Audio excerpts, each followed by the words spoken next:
এই যে মাদারসাট থেকে অর্ডার করেছিলাম ক্রিস্পি চিলি বেবি কর্ন। তো কেমন এসেছে একটু দেখি। ভালোই আসবে, হোম ডেলিভারি করা হয় না, যদি ওখানে গিয়ে খাওয়া হয়। Tissue paper. আর কেমন এসেছে একটু দেখি। একটু ওপেন করি। এই বাটিগুলো আমি ফেলি না, মানে আমরা ফেলি না বাড়িতে। এগুলো তো অনেক কাজে লাগে, কেউ আসলে কিংবা টিফিনের ক্ষেত্রে, টেম্পোরারি জিনিসগুলোতে কাউকে কিছু দিলে। হ্যাঁ, কাউকে কিছু যদি দেওয়া হয় তখন টিফিন বক্স দিলে আবার কবে পাবো কি না পাবো একটা টেনশন থাকে।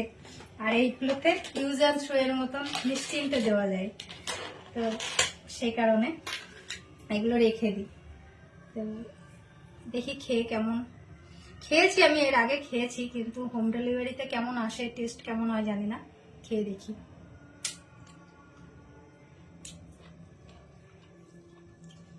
ভালোই, একটু গরম থাকলে ভালো হতো, শীতকাল তো আস্তে আস্তে একটু ঠান্ডা হয়ে গেছে, এটাই। তাছাড়া খেতে ভালো লাগছে।